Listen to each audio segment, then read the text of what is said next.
सभी को जय मसीह की। मैं परमेश्वर का धन्यवाद करता हूँ। एक बार फिर परमेश्वर ने अपनी पवित्र उपस्थिति में आने का मौका दिया। हम पिछले काफ़ी समय से अनादिकाल का परमेश्वर का विषय हम सीखते आ रहे हैं। आइए एक बार फिर हम परमेश्वर के पवित्र वचन में से और अधिक गहराई में हम परमेश्वर के कलाम को, वचन को पवित्र आत्मा की मदद से सीखेंगे।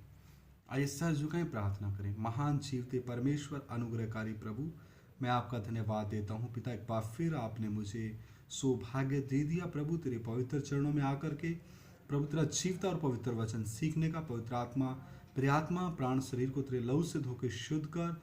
और पवित्र आत्मा, एक एक वचन आप हमें गहराई से सिखा दें और एक एक वचन सभी को, चाहे वो भाई हो, बहन हो, बुजुर्ग माता हो, बुजुर्ग पिताजी हो, किसी भी जाति, धर्म, संप्रदाय, बिरादरी से संबंध रखने वाला हो, वो अपने अनादिकाल के परमेश्वर को पहचान ले और अपना रिश्ता उस अनादिकाल के परमेश्वर के साथ फिर से जोड़ ले और उस रिश्ते को दिन प्रतिदिन वचन, प्रार्थना, संगति के द्वारा मजबूत करता जाए। पवित्र आत्मा, एक एक की ज्ञान बुद्धि समझ खोल दो प्रभु यीशु मसीह के नाम में। एक एक की ज्ञान बुद्धि समझ खुल जाए और तेरा नाम महिमा पाए। प्रभु यीशु मसीह के सामर्थी और पवित्र नाम से हम मांग लेते, सुनो और ग्रहण करो, आमीन। आइए हम परमेश्वर के वचन, नया नियम, प्रेरितों के कार्य 17 अध्याय और उसका 24 वचन पढ़ते हैं। जिस परमेश्वर ने पृथ्वी और उसकी सब वस्तुओं को बनाया, वह स्वर्ग और पृथ्वी का स्वामी होकर हाथ के बनाए हुए मंदिरों में नहीं रहता। मेरे प्रिय भाइयों बहनों, पिछली जो वीडियोस हैं या पिछले पार्ट्स में हम सीखा है कि एकमात्र सच्चा परमेश्वर, जिसका रहने का स्थान तीसरा स्वर्ग है, उसका सिंहासन तीसरे स्वर्ग में है, आकाश उसका सिंहासन है और पृथ्वी उसके पांव की चौकी है। तो परमेश्वर का वचन कहता है, जिस परमेश्वर ने पृथ्वी को बनाया और उसकी सब वस्तुओं को बनाया, वह स्वर्ग और पृथ्वी का स्वामी होकर हाथ के बनाए हुए मंदिरों में नहीं रहता है। जो मनुष्य अपने हाथों के द्वारा ईंट, मिट्टी, गारे के द्वारा या आज के आधुनिक युग में सीमेंट के द्वारा, सोने चांदी के द्वारा, आभूषणों के द्वारा, हीरे मोती जवाहरातों के द्वारा जो इतने बेशकीमती जगह पर पैसा लगा रहे हैं, इतने पैसे को खर्च कर रहे हैं, किनके ऊपर? मंदिरों के ऊपर, मस्जिदों के ऊपर, गिरजाघरों के ऊपर, गुरुद्वारों के ऊपर और भी अलग अलग सरायों के ऊपर, धार्मिक स्थानों के ऊपर। मैं उनकी इस मेहनत के लिए उनको क्या कहूँ।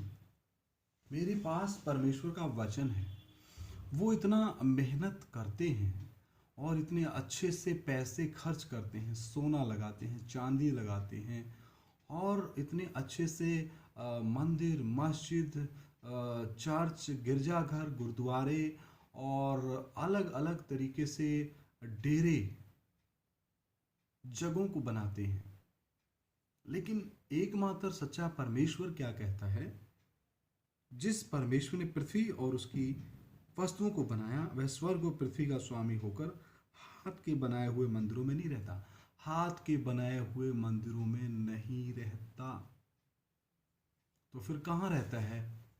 फिर तो इस मनुष्य जाति की मेहनत व्यर्थ है, क्योंकि मनुष्य असीमित परमेश्वर को सीमित करना चाहता है। वचन कहता है, आकाश परमेश्वर का सिंहासन है और पृथ्वी परमेश्वर के पांव की चौकी है। और सुलेमान नबी भी परमेश्वर के बारे में एक जगह पर कहता है। सुलेमान नबी वो वचन भी हम पढ़ लेते हैं, जो पहला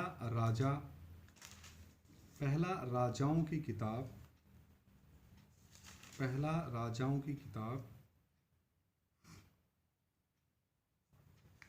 5 पहला राजाओं की किताब 8 अध्याय का 27 वचन। पहला राजाओं की किताब 8 अध्याय का 27 वचन। क्या परमेश्वर सचमुच पृथ्वी पर वास करेगा? स्वर्ग में, वरन सबसे ऊंचे स्वर्ग में भी तू नहीं समाता क्या? परमेश्वर मनुष्यों के हाथ के बनाए हुए मंदिरों में, मस्जिदों में, चर्चों में, गिरजाघरों में, गुरुद्वारों में, सरायों में, डेरों में, तीर्थ स्थानों में, पहाड़ों में, नदियों में, इस श्रापित पृथ्वी में नहीं समा सकता। वचन क्या कहता है? क्या परमेश्वर सचमुच पृथ्वी पर वास करेगा? स्वर्ग में, वरन सबसे ऊंचे स्वर्ग में भी तू नहीं समाता। फिर मेरे बनाए हुए इस भवन में कैसे समाएगा? सुलेमान को भी ये सवाल परमेश्वर से पूछना पड़ा कि हे परमेश्वर, आप इस मंदिर में कैसे समाओगे? आकाश तो आपका सिंहासन है और पृथ्वी आपके पांव की चौकी के समान है। इसीलिए जो प्रेरितों के काम में जो मैंने पहले वचन पढ़ा था उसको एक बार फिर पढ़ते हैं। प्रेरितों के कार्य 17 अध्याय, प्रेरितों के कार्य 17 अध्याय उसका 24 वचन में पढ़ रहा हूँ। जिस परमेश्वर ने पृथ्वी और उसकी सब वस्तुओं को बनाया, वह स्वर्ग और पृथ्वी का स्वामी होकर हाथ के बनाए हुए मंदिरों में नहीं रहता, ना किसी वस्तु की आवश्यकता के कारण मनुष्यों के हाथों की सेवा लेता है। मनुष्यों के हाथों की सेवा लेने की भी जरूरत परमेश्वर को नहीं है, क्योंकि वह स्वयं ही सबको जीवन और श्वास और सब कुछ देता है। हालेलुया। तो मेरे प्रिय भाइयों बहनों, इस विषय के ऊपर बहुत अधिक मनन करने की आवश्यकता है। फिर हमारा परमेश्वर कहाँ रहता है? भजन संहिता 115 अध्याय में भी हम पहले ये वचन सीख चुके हैं, पढ़ चुके। एक बार फिर मैं यादगिरी के तौर से मैं पढ़ देता हूँ। भजन संहिता 115 3 वचन। हमारा परमेश्वर तो स्वर्ग में है। कहाँ पर है? स्वर्ग में है। हमारा परमेश्वर तो स्वर्ग में है, तीसरे स्वर्ग में है। उसने जो चाहा वही किया है। किसने जो चाहा? परमेश्वर ने, अनादिकाल के परमेश्वर ने जो चाहा वो ही किया है। हालेलुया। अभी इफिसियों की पत्री 3 अध्याय, और एक और बात मैं कंफर्म करना चाहता हूँ। परमेश्वर मनुष्यों के हाथ के बनाए हुए मंदिरों में क्यों नहीं रहता? उसका दूसरा कारण पहला कुरिन्थिया 6 अध्याय 19 और 20 वचन में पढ़ रहा हूँ। क्या तुम नहीं जानते कि तुम्हारी देह पवित्र आत्मा का मंदिर है, जो तुम में बसा हुआ है और तुम्हें परमेश्वर की ओर से मिला है, और तुम अपने नहीं हो, क्योंकि दाम देकर मोल लिए गए हो। इसलिए अपनी देह के द्वारा परमेश्वर की महिमा करो। तो ये देह परमेश्वर का मंदिर कब बन जाता है? जब एक पापी मनुष्य अपने पापों को मानता है, उनका अंगीकार करता है और पाप से तौबा करता है, मन फिराता है। और रोमियो की पत्री 10 अध्याय 9 वचन के अनुसार कि यदि तू अपने मुंह से प्रभु यीशु मसीह को अपना प्रभु और मुक्तिदाता करके अंगीकार करे और हृदय से उसको मान ले, ग्रहण कर ले कि प्रभु यीशु मसीह के परमेश्वर तो यानी उसके पहले व्यक्तित्व ने, पिता परमेश्वर ने अपने दूसरे व्यक्तित्व को यानी प्रभु यीशु मसीह को मुर्दों में से जिंदा किया, तो तू निश्चय तौर पे उद्धार पाएगा। हालेलुया। आगे वचन कहता है, जो कोई प्रभु का नाम लेगा वो उद्धार पाएगा, वो बचाया जाएगा। यूहन्ना 3:16 भी कहता है, परमेश्वर ने जगत से ऐसा प्रेम किया कि अपना इकलौता पुत्र जगत के लिए दे दिया, ताकि जो कोई उसके ऊपर ईमान लाए वो नाश ना हो बल्कि हमेशा का जीवन पाए। तो ये पवित्र आत्मा का मंदिर एक मनुष्य इस रीति से बनता है कि उसके मन में विश्वास उत्पन्न होता है और पिता परमेश्वर का कार्य उसके जीवन में होता है। इसलिए एक मनुष्य, एक इंसान, एक भाई या बहन, चाहे किसी भी जाति, धर्म, संप्रदाय या किसी भी देश से संबंध रखता हो, वो प्रभु यीशु मसीह की तरफ खींचा चला आता है, क्योंकि उसको पता चल जाता है कि परमेश्वर देहधारी होकर के अपने दूसरे व्यक्तित्व में मेरे पापों और श्रापों के लिए क्रूस पे जान दिया, तीसरे दिन मुर्दों में से जी उठा। जिस क्रूस के ऊपर मुझे लटकना था, उस क्रूस के ऊपर परमेश्वर देहधारी होकर के परमेश्वर के मेमने के तौर पे हमारे पाप और श्रापों को उठा ले गया और तीसरे दिन मुर्दों में से जी उठा। आज से मेरे जीवन में प्रभु यीशु मसीह ही मेरा परमेश्वर और मुक्तिदाता और उद्धारकर्ता करके इस रीति से एक भाई या बहन जब अंगीकार करता है, ग्रहण करता है, उसके पश्चात पवित्र आत्मा वचन का बीज लेकर के उसके आत्मा में रखता है। उसके अंदर एक नया मनुष्यत्व पैदा होता है, भीतरी मनुष्यत्व, अविनाशी मनुष्यत्व पैदा होता है और वो अविनाशी बीज के द्वारा पैदा होता है। और ये अविनाशी बीज परमेश्वर का वचन है, परमेश्वर खुद है। इस रीति से एक मनुष्य पवित्र आत्मा का मंदिर बनता है। तो जब एक मनुष्य, भाई या बहन, चाहे वो किसी भी धर्म, जाति, बिरादरी, संप्रदाय से, देश से हो, अमीर हो, गरीब हो, गोरा हो, काला हो, छोटा हो, बड़ा हो, तो वो परमेश्वर की पवित्र आत्मा का मंदिर बनता है। तो फिर उसको दूसरे मंदिरों में जाने की आवश्यकता नहीं, क्योंकि परमेश्वर